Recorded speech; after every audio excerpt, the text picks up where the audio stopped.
हाँ जी, राम राम जी, कैसे हो आप सभी।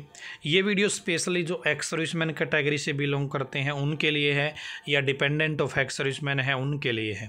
तो यदि आप जानना चाहते हैं कि रिजर्वेशन के क्या नियम हैं, जो कि अब हरियाणा सरकार ने भी नियम लागू कर दिए हैं। पहले केंद्र सरकार के नियम थे और हरियाणा का स्टेट लेवल पे खुद का डिसीजन होता था, लेकिन अब हरियाणा सरकार ने भी केंद्र की जो पॉलिसी है उसको ध्यान में रखते हुए अपने नए रूल रेगुलेशन बना लिए हैं एक्स सर्विसमैन की पॉलिसी को देखते हुए। और 9 मार्च 2022 का ये नोटिफिकेशन है, और ये जो नोटिफिकेशन है आप CS हरियाणा की जो ऑफिशियल वेबसाइट है वहाँ से भी आप इसको डाउनलोड कर सकते हैं। तो टेलीग्राम पे आपको ये नोटिस मिल जाएगा, लिंक वीडियो को डिस्क्रिप्शन में दिया गया है। तो ये जो नोटिस है ना, ये हरियाणा के जितना भी हेड ऑफ डिपार्टमेंट है उनके पास ही भेज दिया गया है, ठीक है। और यहाँ पे आप देखेंगे benefit of reservation to ex serviceman and their children. तो जो एक्स सर्विसमैन है और उनके जो बच्चे हैं उनको जो बेनिफिट दिया जाता है रिजर्वेशन का, ये उससे संबंधित ये नोटिस है। तो हरियाणा सरकार कहना चाहती है कि भाई बहुत सारे नोटिस आए हैं, बहुत सारी जो संस्था है, एसोसिएशन है एक्स सर्विसमैन वगैरह की, या शहीद वेलफेयर एसोसिएशन है, उनके जो लोग हैं, सदस्य हैं, उन्होंने हमारे पास बार बार लेटर भेजे हैं और सुझाव दिए हैं। उन सुझावों को देखते हुए हमने डिसीज़न लिया है। क्या डिसीज़न लिया है दोस्तों, मैं बता देता हूँ आपको एक एक करके। An ex-serviceman who himself, herself or his her family member has already secured employment in civil service on regular basis in any department under this reservation। तो दोस्तों यहाँ पे ऐसा एक्स सर्विसमैन या तो खुद ने कोई गवर्नमेंट जॉब हासिल कर ली हो, या उसके किसी फैमिली मेम्बर ने हासिल कर ली हो, ठीक है, सरकारी नौकरी। अब उसके बाद क्या होगा, ही सी himself herself shall not be to avail the benefit of reservation in civil service for any subsequent appointment in and department board corporation. हाँ, वो उसके बाद में किसी और भर्ती में रिजर्वेशन नहीं ले सकता है, उसका परिवार भी नहीं ले सकता है, वो खुद भी नहीं ले सकता है, ठीक है। और वो एज का बेनिफिट ज़रूर ले सकता है, इससे ऊंचे पद की कोई नौकरी हासिल करने में या इसी पोस्ट को बनाए रखने में वो एज रिलैक्सेशन का बेनिफिट ज़रूर ले सकता है एक्स सर्विसमैन होने का, ठीक है। बाकी और जो बेनिफिट होते हैं वो दोबारा से नहीं ले पाएगा यदि उसने एक बार ज्वाइनिंग कर ली है तो, या उसके परिवार के किसी मेम्बर ने ज्वाइनिंग कर ली है तो, ठीक है। उसके बाद में दूसरा पॉइंट क्या कहता है,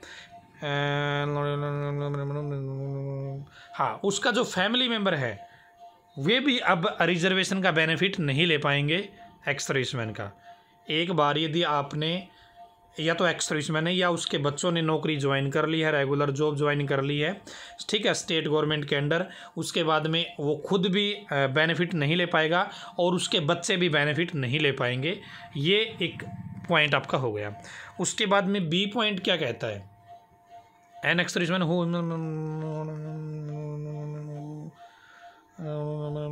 हाँ, कोई एक्स सर्विसमैन जिसने बिना एक्स सर्विसमैन के रिजर्वेशन के नौकरी हासिल कर ली है गवर्नमेंट डिपार्टमेंट में, गवर्नमेंट जॉब हासिल कर ली है, वो आगे बेनिफिट ले सकता है, या उसके जो बच्चे हैं, सन, डॉटर और spouse will be benefit of reservation, वे आगे बेनिफिट ले सकते हैं दोस्तों इस केस में, ठीक है। इस केस में बेनिफिट ले सकते हैं।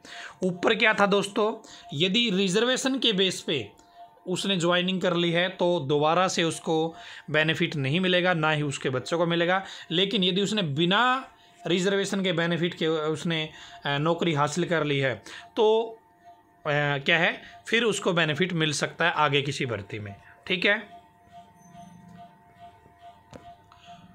और यदि कोई एक्स सर्विसमैन इस हिसाब से मतलब एलिजिबल है बेनिफिट लेने के, लेकिन वो री एम्प्लॉयमेंट नहीं चाहता है, इस केस में उसके जो फैमिली मेम्बर है वो बेनिफिट उठा सकते हैं, ठीक है। उसके बाद में दोस्तों सी पॉइंट क्या कहता है, यदि कोई एक्स सर्विसमैन अनेक प्रकार की भर्तियों के लिए अप्लाई कर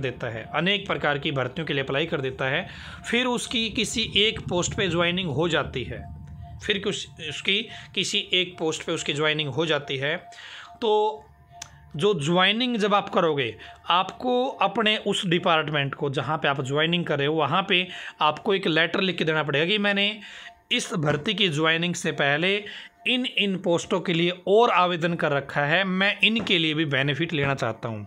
यदि आप ये लेटर लिख के दोगे ना, और जब आप डेट वाइज डिटेल दोगे कि ये हमने फॉर्म उस दिन अप्लाई किया था, ये फॉर्म हमने उस दिन अप्लाई किया था, सारी डेट आपकी ज्वाइनिंग से पहले की होगी, उन भर्तियों में आपको आगे रिजर्वेशन का बेनिफिट है वो मिल सकता है। ठीक है, और बाकी नई पोस्टों में आपका रिजर्वेशन है वो ख़त्म हो जाएगा दोस्तों। यदि आप लेटर नहीं दोगे तो भी आपको बेनिफिट नहीं मिलेगा।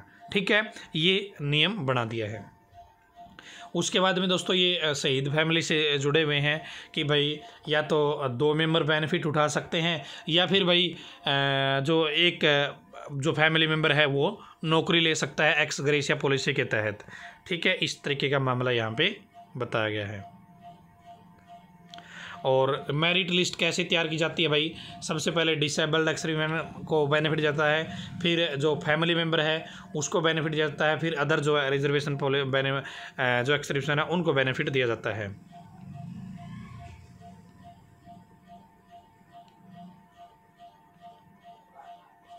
और यहाँ पे देखिए, these instruction shall come into effect with immediate effect, ये तुरंत प्रभाव से लागू हो गए भाई। ठीक है, ये जो पॉइंट लिखे हैं ना इसमें, ये 9 मार्च 2022 का है दोस्तों, अभी का है, यानी कि नया ही है, तो ये अभी से रूल है वो लागू हो गए हैं।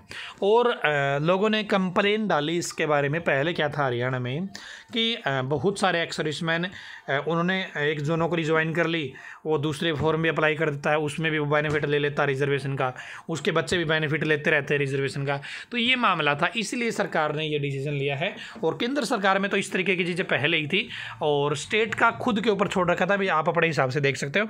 अब स्टेट ने भी ये अपने रूल रेगुलेशन है वो बना लिए हैं, अब यही लागू होंगे दोस्तों। तो ये मामला है भाई, और मेरे हिसाब से आप समझ गए होंगे सारी चीज़ों को। आज की इस वीडियो में इतना ही, धन्यवाद। भगवान करे आप सभी का समय शुभ रहे।